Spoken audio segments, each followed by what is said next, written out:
श्री नरसिंहधाम क्षेत्र सल्यानटार जगन्नाथ फाउन्डेसन एवं श्री रूपानुगा परा विद्यापीठको तर्फबाट हामीलाई देव टेलिभिजन एवं विभिन्न सामाजिक सञ्जालहरूबाट प्रत्यक्ष श्रवण गरिरहनुभएका सम्पूर्ण भक्त भागवतहरूलाई हार्दिक स्वागत गर्न चाहन्छु र साथै यस श्री नरसिंह कथा महोत्सव सभ्यतापूर्वक सफलतापूर्वक यथाशक्य भगवान श्री नरसिंहदेवको लीला यस गान गर्न सकौँ भने सम्पूर्ण वैष्णव भक्त भागवतहरूमा विनम्रतापूर्वक कृपा हेतु प्रार्थना गर्दै हामी भगवान श्री नरसिंहदेव एवं भक्त प्रवर श्री प्रहलाद महाराजको चरित्र प्रसङ्ग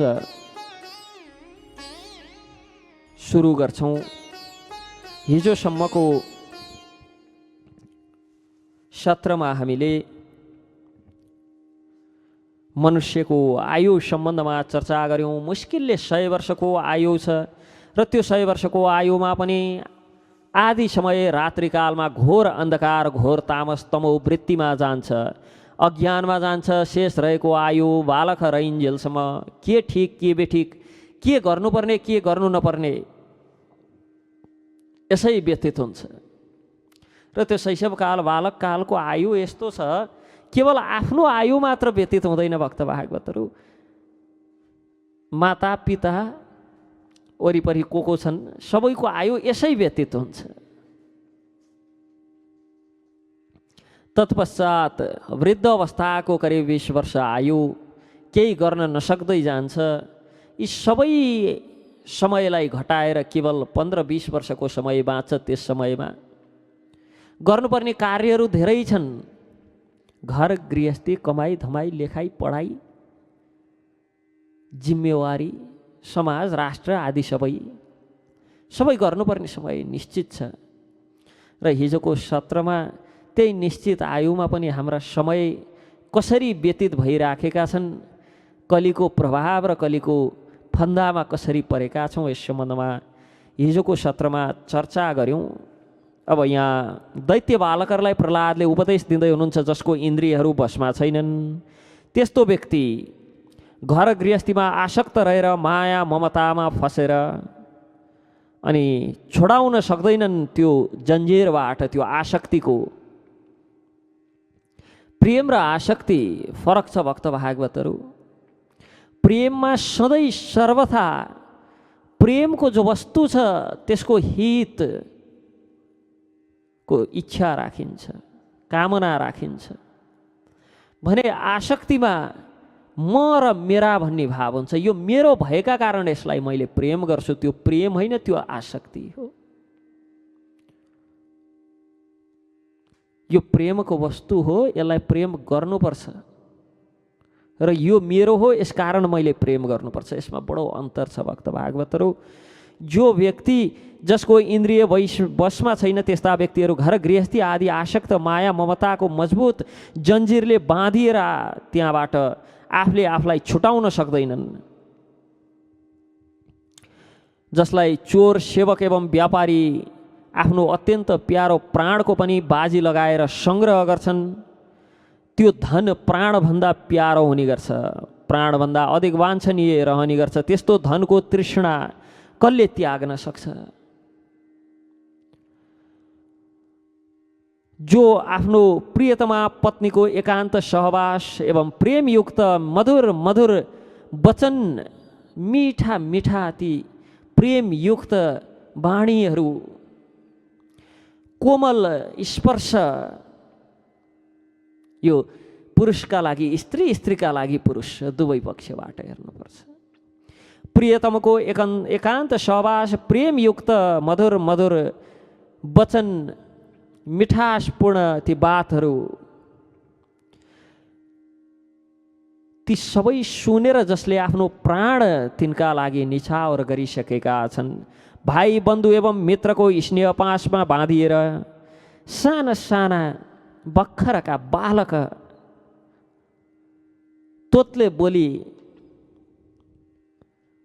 बाट हृदय जसको आकर्षित भइसकेको छ, जसको त्यस्तो तोतले बोलीमा हृदय रमण गर्न लागिसकेको छ, यस्तो अवस्था यस्तो गृहस्थी आश्रमलाई छाडेर कसरी कसैले भजनमा लाग्न सक्छ?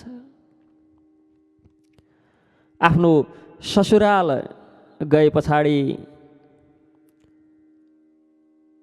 त्यहाँ जुन सम्मान यश प्राप्त हुन्छ, जो प्रेम प्राप्त हुन्छ, अनि आफ्ना माइत जाँदाखेरि जो प्रेम प्राप्त हुन्छ, निरन्तर त्यही स्मरण गरेर रमित रहने गर्छन्, रमण गर्ने गर्छन् व्यक्तिहरू। ज्ञानेन्द्रिय एवं रसेन्द्रिय आदिको सुखलाई सर्वस्व मानेर भोगवासना कहिल्यै तृप्त हुँदैनन्। लोभवश कर्ममाथि कर्म, कर्ममाथि कर्म गर्दै जसरी रेशमको किरोले त्यो धागो बनाउँदै बनाउँदै आफैले बनाएको धागोमा आफै जकेडिँदै गएर अन्तिममा मृत्यु वरण गर्नुपर्छ, त्यसै गरी कर्ममाथि कर्म, कर्ममाथि कर्म थप्दै थप्दै थप्दै गएर जीवहरू स्वतः त्यो कर्मको बन्धनमा यसरी बाँधिन्छन्, कुन दिन मृत्यु आउँछ कालले समातेर लान्छ, पछुताउने समय पनि फुर्सद पनि रहँदैन। यस प्रकार प्रहलाद महाराजले बार बार हे मित्रहरू,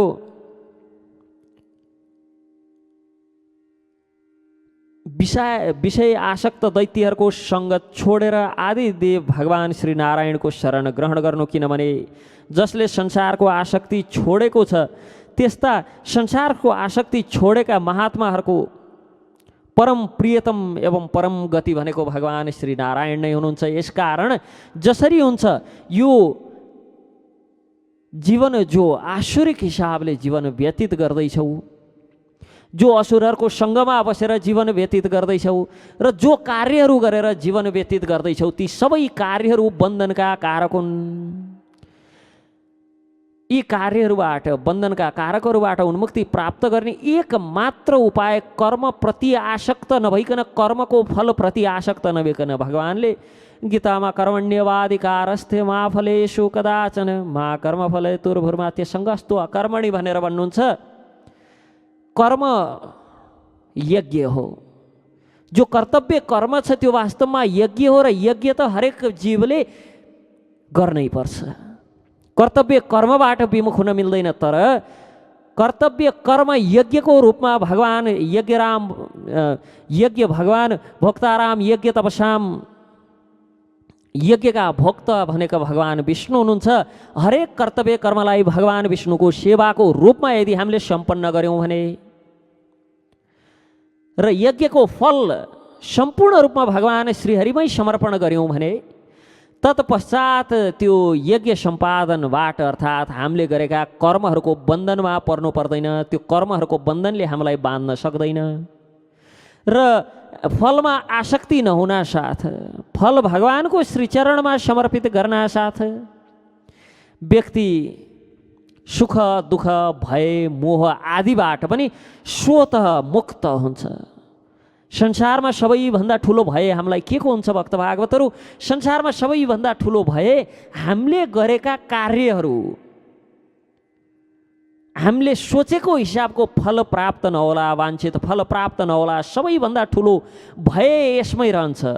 र सबैभन्दा ठुलो क्रोध पनि यदि वाञ्छित फल कर्म अनुसारको प्राप्त गरेनौँ भने सबैभन्दा ठुलो क्रोध पनि हुन्छ। काम र क्रोधको मूल भनेको कर्मफल प्रतिको आसक्ति हो भक्त भागवतहरू। यसकारण यहाँ प्रहलाद महाराजले कर्म आदिप्रति आसक्त नभइकन, कर्मफल आदिप्रति आसक्त नभइकन, कर्म आदिमा नलागिकन, किनभने यो जगतमा फल आदि भनेको त प्रारब्ध अनुसार भोग्य सामग्री, इन्द्रिय भोग आदि भनेको त प्रारब्ध अनुसार स्वतः प्राप्त हुने कुरा हो। जसरी श्रम नगर्दा नगर्दै पनि हामीले दुःख पाउँछौँ, त्यसै गरी प्रारब्धमा लेखेको सुख पनि प्राप्त गर्छौँ। यसकारण यी सबै प्रकारका कर्म बन्धनबाट माथि उठेर ततो विदुरात् परिहृत्य दैत्या उपेत नारायणम आदिदेवम, आदिदेव भगवान् श्री नारायणको शरणमा पर्नुपर्छ। यी विषय आसक्त दैत्यहरूको सङ्ग छोडेर आदिदेव भगवान् नारायणको शरण ग्रहण गर्नु, भगवान्लाई प्रसन्न गर्नका लागि अब भगवान् श्री नारायणको शरणमा पर्नुपर्छ त भनेर भन्नुभयो प्रहलादले। कसरी शरणमा पर्ने? हिरण्यकशिपु पो त्यही अगाडि थिए, गर जिउ गरे पछाडि शरणमा परिन्छ। तर कसरी शरणमा पर्ने? न याच्युतम प्रणयतो।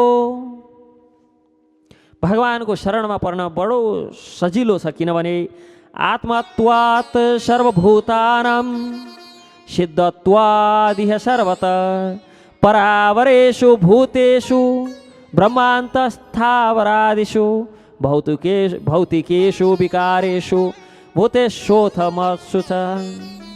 हे प्रिय मित्रहरू, भगवानलाई प्रसन्न गर्नका लागि अधिक परिश्रम, ज्यादा ठुलो कष्ट केही पनि गर्नु पर्दैन, किनभने आत्मा सर्वभूतानां सम्पूर्ण प्राणीहरूको हृदयमा परमात्मा स्वरूपमा विराजमान हुनुहुन्छ। सर्वत्र सबैको सत्ताको रूपमा स्वयं सिद्ध हुनुपर्छ। यो भौतिक जगत अणु परमाणुदेखि लिएर ब्रह्माण्डसम्म भक्त भागवतहरू, अणु परमाणु, परमाणुभित्र न्युट्रोन, इलेक्ट्रोन र प्रोटोन तीनटा तत्त्व हुन्छन्। ती एक अर्कामा चलयमान भएर यसरी घुम्छन्। प्रति सेकेन्ड न्युट्रोन त्योलाई बिचमा पारेर एक अर्कालाई 40,000 रोटेसन प्रति सेकेन्ड घुम्ने गर्छन् परमाणुमा। जो परमाणु हाम्रा आँखाले देख्न पनि सकिन्न, त्यस्ता तीनटा परमाणु मिले पछाडि त्रसरेणु बन्छ। जो त्रसरेणु प्रकाश अन्धकारमय कोठामा कतै एउटा सानो छिद्रबाट प्रकाश छिर्यो भने साना साना धुलोका जस्ता केही कणहरू उडेका देखिन्छन्। त्यस्ता कणहरूलाई त्रसरेणु भन्छन्। त्यो अणु परमाणुदेखि लिएर ब्रह्माण्डसम्म चलयमान छन्, एक अर्कालाई घुमिराखेका छन्, दौडिराखेका छन्। अणु परमाणुमा पनि त्यही हिसाबले सबै थोक घुमिराखेका छन्। अनि ब्रह्माण्ड स्वयंमा पनि एकले अर्को ग्रहलाई घुमिराखेका छन्, आफैमा घुमिराखेका छन्। पृथ्वीले सूर्य आदि ग्रहलाई घुम्छन्, सूर्य आफैले पनि आफ्नो एक्सिसमा, आफ्नो कक्षमा घुमिराखेका छन्। ब्रह्माण्ड नै यसरी बनेको छ। यहाँको हरेक वस्तु एकदम सानोभन्दा सानो परमाणुदेखि लिएर ब्रह्माण्डसम्म चलयमान छ भक्त भागवतहरू। र यस्तो चलयमान ब्रह्माण्डमा त्यस्तै सानो अणु परमाणुको संयोजनबाट बनेको यो शरीर, यो पनि चलयमान छ। नचलिकन, केही कर्तव्य कर्म नगरिकन बस्न सक्दैन। कुनै न कुनै हिसाबमा, कुनै न कुनै ढङ्गले यो पनि चलयमान हुन्छ नै। ब्रह्मादेखि लिएर घाँससम्म सबै समस्त प्राणीहरूमा पञ्चभूतबाट बनेको छ। ती पञ्चभूतबाट बनेका सबै वस्तुहरूमा पञ्चभूतमा सूक्ष्म तन्मात्रामा महत्त्वमा र तिनै गुणमा एवं गुणको सम्य अवस्था प्रकृति सबै अवस्थामा भगवान श्रीहरि स्वयं नारायण परमात्मा स्वरूपमा हुनुहुन्छ। त्यो परमाणुभित्रका इलेक्ट्रोन, न्युट्रोन, प्रोटोनलाई घुमाउनेदेखि लिएर ब्रह्माण्ड चलाउनेसम्म सबै भगवानको सङ्कल्प मात्रले हुन्छ। भगवान नारायण नै यी सबैका कारक हुनुहुन्छ। समस्त सौन्दर्य, माधुर्य र ऐश्वर्यका खानी भगवान श्रीहरि हुनुहुन्छ। भगवानको अर्थ नै षड ऐश्वर्यले सम्पन्न। भगवान समस्त सौन्दर्यका खानी हुनुहुन्छ, समस्त माधुर्यका खानी हुनुहुन्छ अनि समस्त ऐश्वर्यका खानी हुनुहुन्छ। अन्तर्यामी द्रष्टाको रूपमा एवं दृश्य जगतको रूपमा पनि उनै भगवान विराट पुरुषलाई नै देख्छौँ, जो नारायणलाई नै देख्छौँ। सर्वथा अनिर्वचनीय तथा विकल्परहित भए पनि द्रष्टा एवं दृश्य, व्याप्य एवं व्यापकको रूपमा नारायणको निर्वचन गरिने गर्छ। वस्तुतः भगवान नारायण बाहेक अरू कुनै विकल्प छैन। निर्विकल्प हुनुहुन्छ। केवल अनुभव स्वरूप, आनन्द स्वरूप परमेश्वर हुनुहुन्छ। गुणमयी सृष्टि गर्ने मायाद्वारा उहाँको ऐश्वर्य हाम्रा आँखाबाट लुकेको छ। जस दिन यो गुणमयी सृष्टिको भ्रम हाम्रा आँखा अगाडिबाट च्यातिन्छ, जुन दिन यो माया मोह मत्सर्य आदिबाट हाम्रो हृदय खुल्छ, हृदयको द्वार यो सतो रजो तमो आदि गुणका आधारमा रचित जो भ्रम छ, जुन दिन च्यातिन्छ त्यस दिन भगवान श्रीनारायणको सतत दर्शन हुन लाग्छ। यसकारण दैत्यपन, आसुरी सम्पत्ति आदि त्यागेर समस्त प्राणीहरूमाथि दया गर प्रहलाद महाराजले ती असुर बालकहरूलाई पहिलो उपदेश के दिनुहुन्छ त? भगवान नारायणमा शरणागति हुनका लागि, भगवान नारायणको शरणमा जानका लागि सबैभन्दा पहिला आसुरम भावन, यो आसुरी जो भाव छ त्यसलाई त्यागेर दयाम कुरुत सौहृदम तस्मात् सर्वेषु भूतेषु, मान्छेलाई मात्र दया गर, तिम्रा छोराछोरीलाई दया गर, मातापितालाई दया गर, आफ्ना भनेकालाई दया गर, बाँकीलाई दुःख देऊ। यस प्रकार प्रहलाद महाराजले उपदेश दिँदै हुनुहुन्न। यदि नारायण भगवान श्री नारायणको शरणमा जाने हो भने तस्मात् सर्वेषु भूतेषु, समस्त सर्वेषु भूतेषु, सर्वभूत आत्माहरू, जति पनि जीवहरू छन् समस्त प्राणीहरू प्रति दयाम कुरुत सौहृदम, सबैलाई सुहृद मानेर दया गर्नुपर्छ। तर यहाँ त हाम्रो विडम्बना भक्त भागवतहरू आफूले आफूलाई वैदिक सनातनी भन्नेहरू, भगवान पशुपतिनाथको आरती कहिल्यै नछुटाउनेहरू, लन्चमा गरेको मांस भक्षणको दाँत कोट्याउँदै आरती श्रवण गर्छौँ। तर यदि भगवानको शरणागति, शरण प्राप्त गर्ने हो भने सबैभन्दा पहिले तस्मात् सर्वेषु भूतेषु दयाम कुरुते सौहृदम, सुहृद मानेर सारा प्राणीहरूलाई, तस्मात् सर्वेषु भूतेषु, सम्पूर्ण प्राणीहरूलाई दया गर्नुपर्छ, प्रेमपूर्वक तिनको भलाइ गर्नुपर्छ। यति गर्नाले भगवान प्रसन्न हुनुहुन्छ। या तुष्यत्यः, तुष्टि हुन्छ कसलाई? अध्यक्ष। भगवान अध्यक्ष सन्तुष्ट कसरी हुनुहुन्छ? तस्मात् सर्वेषु भूतेषु दयाम कुरुत सौहृदम। कसले सिकाउँदैछ? असुरले। प्रहलाद त असुरकै न सन्तान, हिरण्यकश्यपको सन्तान, हिरण्यकश्यपका सन्तान दैत्य बालक प्रहलाद, असुर प्रहलादले कसलाई सुनाउँदै हुनुहुन्छ? असुरहरूलाई नै सुनाउँदै हुनुहुन्छ। अर्थात् जसले यहाँ आसुरीपन त्याग, आसुरम भावम, आसुरीपन त्याग अर्थात् दया नगर्नु, दया नहुनु, सत्यता नहुनु, तपस्या नहुनु, पवित्रता नहुनु, यो जीवनमा यो आसुरी भाव हो, आसुरी सम्पद हो। जहाँ दया छैन त्यहाँ हिंसा हुन्छ, जहाँ सत्यता छैन, जहाँ पवित्रता छैन, जहाँ तपस्या छैन, त्यो असुरहरूको निवास स्थल हो, कलिको निवास स्थल हो। कलिलाई त परीक्षितले यिनै 4 स्टार मुख्यतः प्रदान गर्नुभएको छ। तत्पश्चात कलिको इच्छा पूर्ति हेतु सुनमा पनि स्थान दिनुभयो। यसकारण हे भक्त भागवतहरू, यदि आसुरी सम्पद, आसुरी जीवन वृत्ति त्यागेर दैवी जीवन वृत्तिमा जाने हो, भगवान श्री नारायणको शरणमा जाने हो, भगवान श्री नारायणको प्रेमी भक्त बन्ने हो भने, भगवान श्री कृष्णचन्द्रको श्री चरणको त्यो प्रेम रसमकरन्द आस्वादन गर्ने हो भने दया पहिलो खुड्किलो हो। आदि नारायण अन्त भगवान प्रसन्न भए पछाडि संसारमा कुनै यस्तो वस्तु रहँदैन जो प्राप्य नहोस्। लोक एवं परलोकका लागि जो धर्म अर्थ आदिको आवश्यकता बताइएको छ, ती सबै गुणको परिणामले बिना प्रयास स्वयं मिल्छ। श्री भगवानको चरणामृतको सेवन गरेर एवं उहाँको नाम गुणको कीर्तन गर्नेमा लाग्यौँ भने, यदि भगवान श्रीहरिको नाम गुण आदिको कीर्तनमा लाग्यौँ भने मोक्ष आदिको पनि आवश्यकता छैन। किम तैर्गुण व्यक्तिकरादिह स्वसिद्धः धर्मादय किम गुणेन च काङ्क्षितेन सारं जुषाम। चरणयोरुपागयातम। प्रहलाद महाराज यहाँ भन्नुहुन्छ, यदि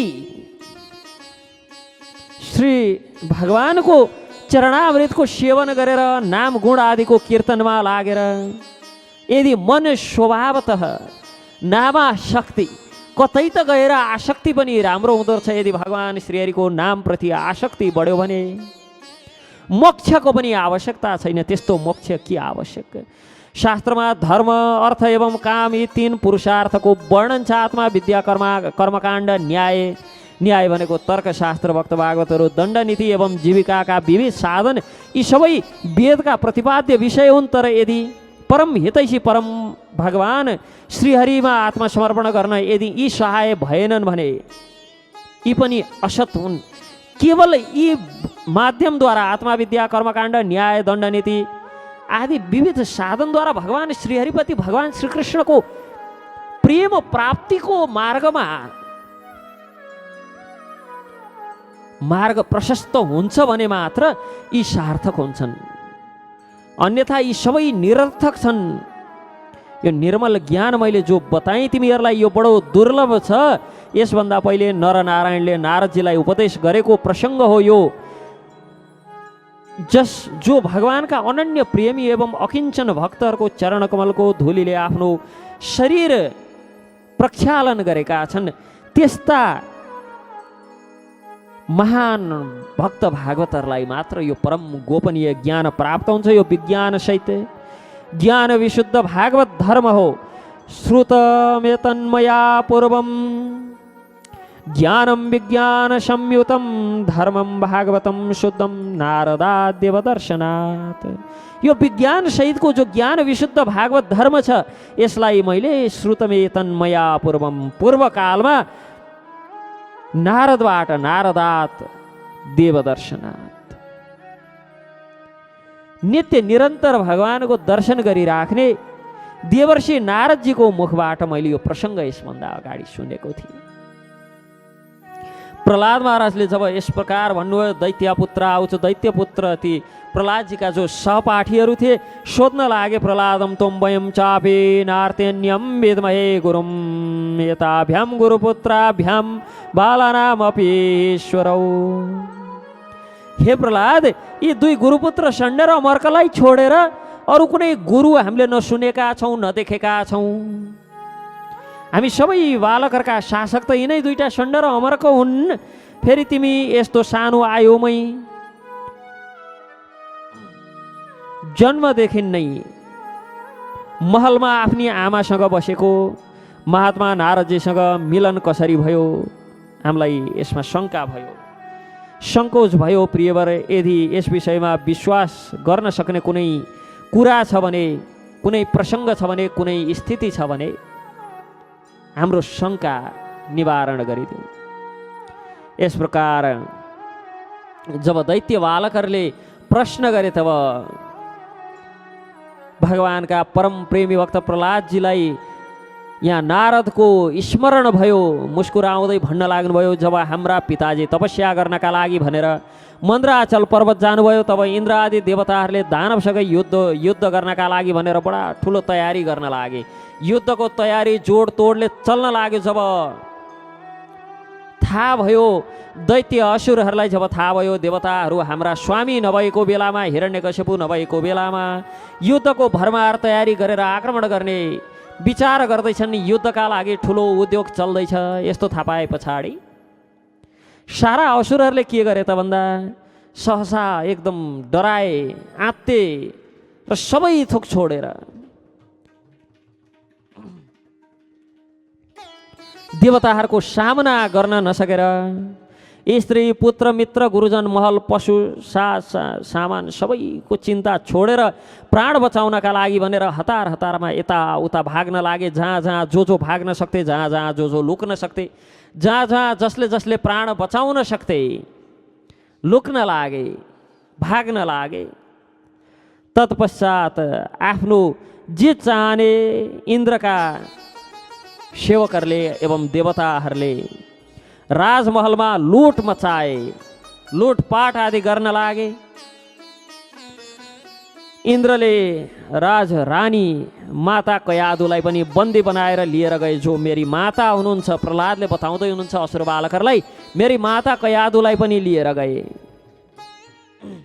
बन्दी बनाए र मेरी आमा डरले हडबडाएर